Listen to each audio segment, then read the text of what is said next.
Hi, I'm PJ Glandon from the Kenyon College Economics Department. I'm going to give you a quick tutorial on how to graph data in Excel. There's a lot to think about when you're deciding how to present your data graphically, but in this video I'm just going to cover the basics.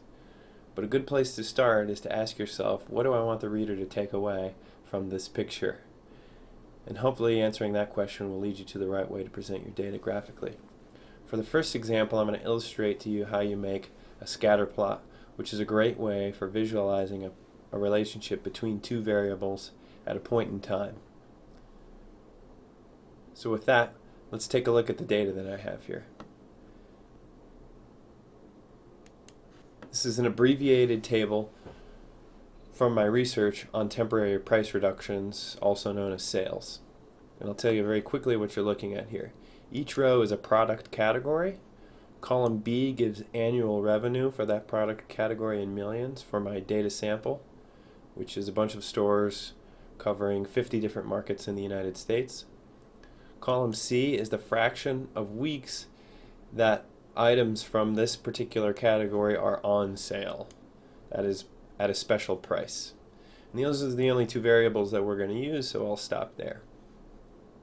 One question I'm interested in is why stores have sales. And one hypothesis is that stores have sales in order to bring customers into the store who are sensitive to sale prices. So one way to test that hypothesis is to look at the relationship between category revenue and fraction of items on sale. The idea is that a store, if they're having a sale to bring people into the store to begin with, should choose to have sales on items that are popular, that people buy often.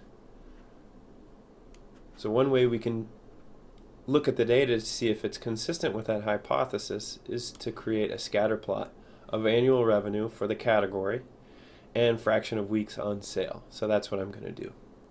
The first thing you do is highlight the two columns of data that you want to graph. It's very simple. Then you tell Excel, I want a scatter plot. By the way, I selected charts right here. You select scatter plot,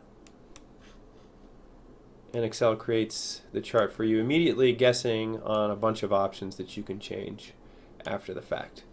Let me point out quickly that the leftmost column is the column that Excel is going to use for the horizontal axis. If you want to change that, the easiest way, I think, is just to make sure the column in your table that's to the left is the one you want on the x-axis. You can go in and change that directly, but it's a bit more complicated.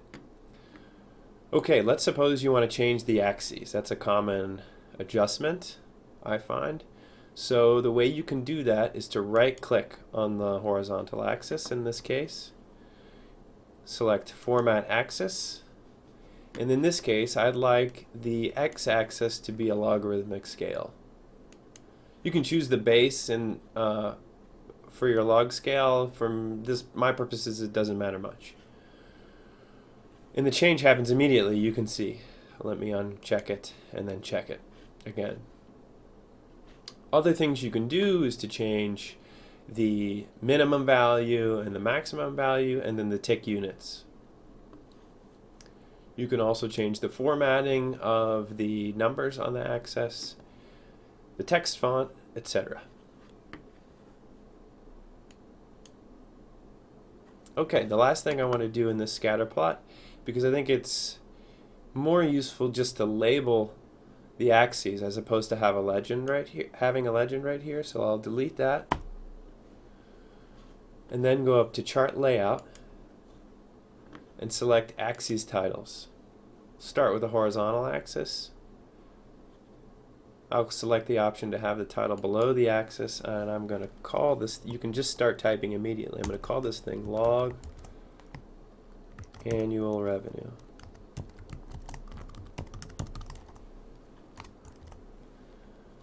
And then I want to do the same thing for the vertical axis. Here you have a couple of options. You can orient the text in a rotated way so that you kind of have to tilt your head to read it, or you can have the letters appear vertically. I find that this is rotating the title is the best option. and this is fraction of weeks on sale. Okay, so that's a pretty good chart right there. You can adjust the title, of course. You can adjust how these markers look. Let's go ahead and do that, and I'll show the other way of formatting elements of the graph. That is to go up here to this current selection thing. Okay, if you click that, you can format the chart area, the title, etc. Well, I want to format my data series. Click Format Selection, and let's suppose instead of those diamonds, what I want is, oh, I don't know, X's. There's a bunch of different shapes to choose from. And you can change the size. Okay, I think the size is too big. The nice thing is Excel makes the changes immediately, and you can check as you make adjustments to see if that's what you want. Okay, there's the scatter plot. A second question I'm interested in is actually what determines the characteristics of sales, how frequent they are, how deep their discounts are, and how people respond to them over time. Okay, so to do this, what we're going to want to do is like a time series chart. So I have an example of some time series data here. What I've got is a couple of price indexes.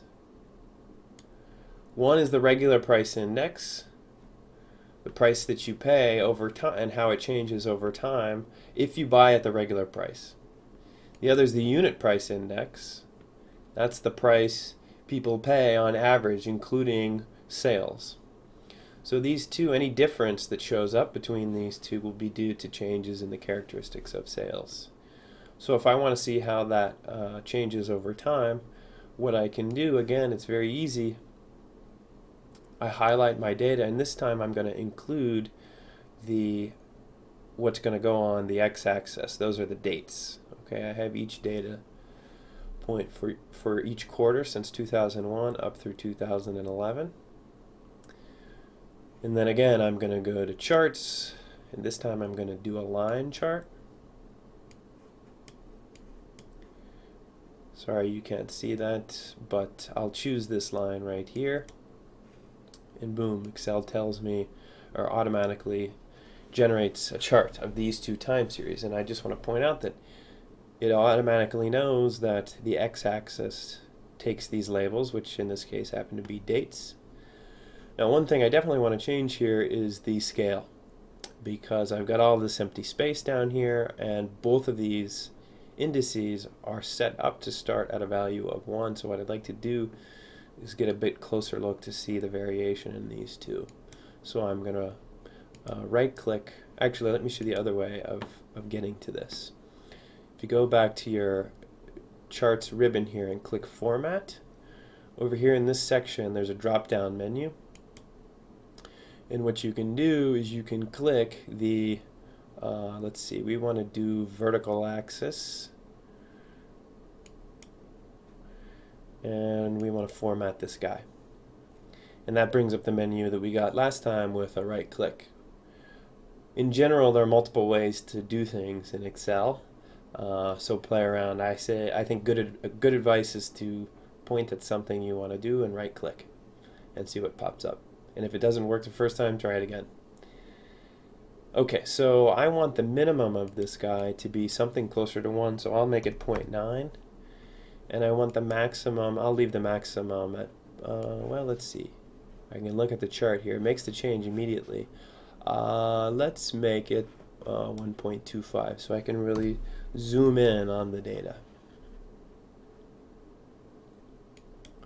Okay, and what we see is that the two price indexes tracked closely together initially, and then they separate, and then they get a bit closer together, and then they separate. So there's some interesting phenomena going on here, which is again is part of my research. The last thing I'm going to show you is how that you can format these lines. Okay, so again, you could either right click on the line and click Format Data Series, or you could go up here and select the data series. But what I'm going to do, let's suppose I wanted that to be a dotted line instead of a solid line, so I can tell the difference if I print this chart in black and white. You click on Line here, and then you go to Weights and Arrows. I know that's not terribly clear, but that's why we're showing you this video. And then you can choose what kind of dot you want. You can also choose the thickness of your line. Suppose I want it to be a really thin dotted line, I could choose that. You can change the color, all kinds of features. You can also add markers to mark specific data points if that's what you want. The nice thing is when you make these changes, they show up immediately. So for example, that looks a little thin to me. So I'll make it a little bit thicker. Okay. So there we go. And over here you have your legend, which automatically updates and shows me, okay, yes, this is my regular price index. This is my average price paid or unit price index. I encourage you to play around. There's lots you can do with Excel charts. The last thing I'll mention is that there are several other different kinds of charts you can do. I'll point out a couple here. One is you can do a 3D surface if you want to look at the relationship between three variables. It's a bit more challenging. Another way to look at three different variables is through bubble charts.